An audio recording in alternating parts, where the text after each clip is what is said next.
মা ও ও ওরে বাবা রে, মাংসটা একদম পচে যাবে।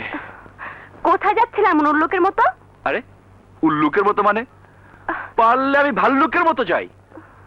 আজ আমার প্রিয়তম বন্ধুর সাথে অ্যাপয়েন্টমেন্ট আছে, আজ আর ভার্সিটিতে যাচ্ছি না। তা তুমি কোথায় যাচ্ছ সাত সকালে?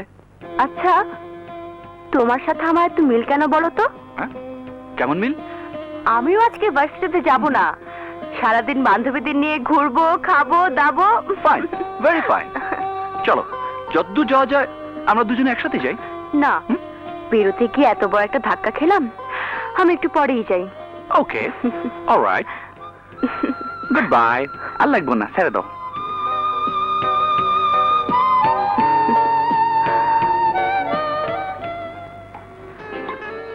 বলতো, চাইনিজের প্রধান আকর্ষণটা কি? প্রধান আকর্ষণ হচ্ছে এই রাখ রাখ, এই যে আবছা আলো, আবছা অন্ধকার, চুপচাপ একটা পরিবেশ, এটাই হচ্ছে চাইনিজের প্রধান আকর্ষণ। Right right. আচ্ছা, এবার বলতো, এরকম আবছা আলো আধারিতে চুপচাপ পরিবেশে এবং লোকজনবিহীন জায়গায় একটা জিনিস খুব ভালো লাগে। সেটা কি? সেটা হচ্ছে গিয়ে প্রিয় মানুষের সঙ্গে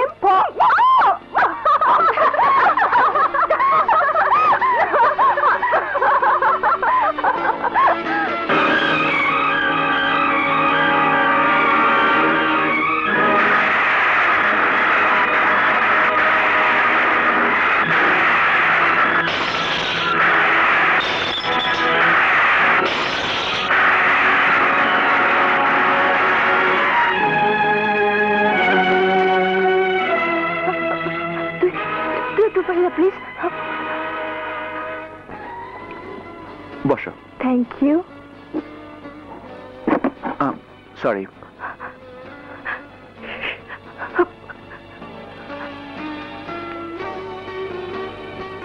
স্যার, কি খাবে বলো? তোমার ইচ্ছে। One fried rice, Thai soup, prawn fry আর chicken masala with curry. Thank you. জানো আপন, যেদিন তোমাকে আমি প্রথম দেখলাম সেদিনই আমি সিদ্ধান্ত নিয়েছিলাম তোমাকে আমি চাই। আর সেজন্যই আমার হাড় মাংস জ্বালিয়ে ছাই করেছো। সত্যি তোমার জুড়ি নেই মোহনা। তোমাকে না পেলে আমি জীবনে বুঝতামই না ভালোবাসা কাকে বলে।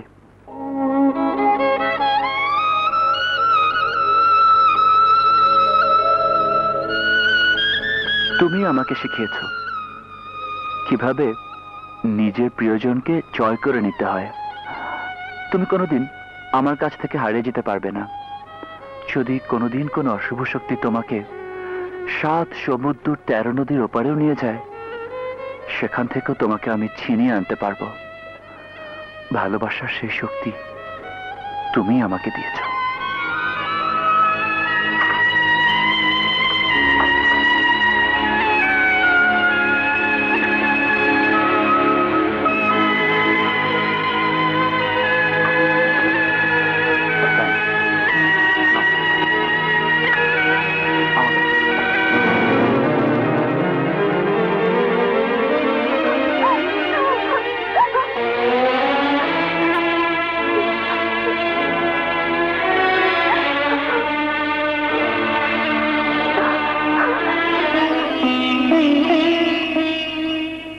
মাধুরী,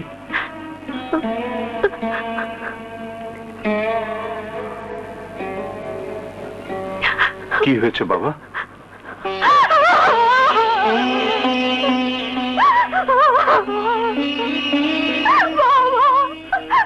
কি হয়েছে মা? আমাকে খুলে বল। বাবা, সেদিন আমি তোমার কাছে মিথ্যে বলেছিলাম যে আমি দেশ ছেড়ে থাকতে পারবো না। আসলে আমি যার জন্য দেশ ছেড়ে যায়নি, সে আমার পর হয়ে গেছে বাবা, সে আমার পর হয়ে গেছে।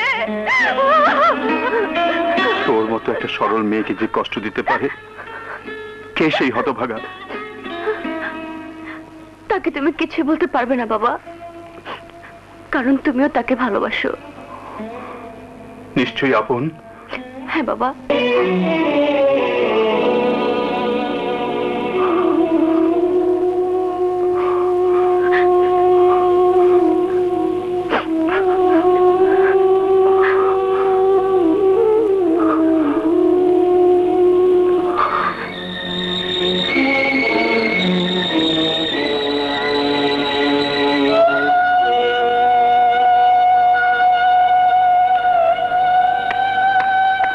আসসালামু আলাইকুম।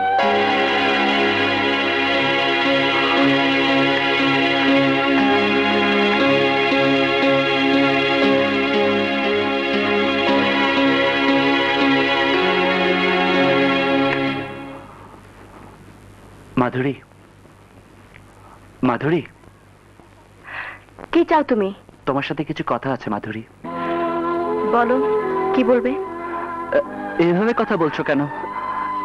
তুমি তো আমার সাথে কোনোদিন এভাবে কথা বলনি। কিভাবে কথা বলবো তোমার সাথে? তুমি কি লাট বাহাদুর কেউ নাকি যে তোমাকে কুর্নিশ করে কথা বলতে হবে? আমি জানি না তোমার কি হয়েছে মাধুরী, শুধু এইটুকু জানি আমি কোনোদিন তোমার ক্ষতি চাইনি। জীবন দিয়ে হলেও চেষ্টা করেছি কেউ যেন তোমার কোনো ক্ষতি করতে না পারে। আজ তুমি আমার সাথে রীতিমতো দুর্ব্যবহার করলে।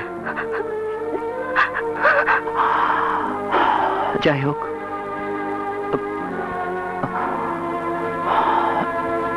যদি কখনো নিজের অজান্তেও তোমাকে দুঃখ দিয়ে থাকি তবে ক্ষমা করে দিও। আর কি দুঃখ দেবে? আমি যে তোমাকে ভালোবেসে নিঃস্ব হয়ে গেছি আপন। আমার সমস্ত নিঃশ্বাসে বিশ্বাসে তুমি ছাড়া যার কেউ নেই, তুমি ছাড়া যার কেউ নেই। কই, এ কথা তো আগে কোনোদিন বলনি। তুমি আমাকে ভালোবাসলে আমি পৃথিবীর কাউকে ভালোবাসতে পারতাম না। কেন বলবো আপন? আমি তো জানি তুমি আমাকেই ভালোবাসো। আমি কি কখনো তোমাকে বলেছি আমি তোমাকে ভালোবাসি?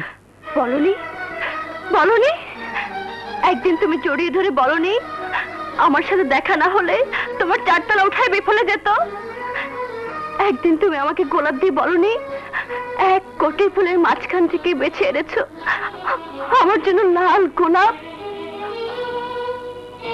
আর কি বলবে? চিৎকার করে কি বলতে হবে আমি তোমাকে ভালোবাসি, ভালোবাসি, ভালোবাসি? আজ তুমি একই বলছো মাধুরী? বন্ধুর মতো একসাথে বড় হয়েছি, আমি যে তোমাকে চিরদিন বন্ধুই ভেবেছি। তোমার কোনো দোষ নেই আপন, দোষ আমারই, দোষ আমার ভাগ্যের। হাসতে হাসতে জীবনে এত বড় দুর্ঘটনা ঘটে যাবে, নিজের অজান্তে আমি কি করেছি, কি করেছি।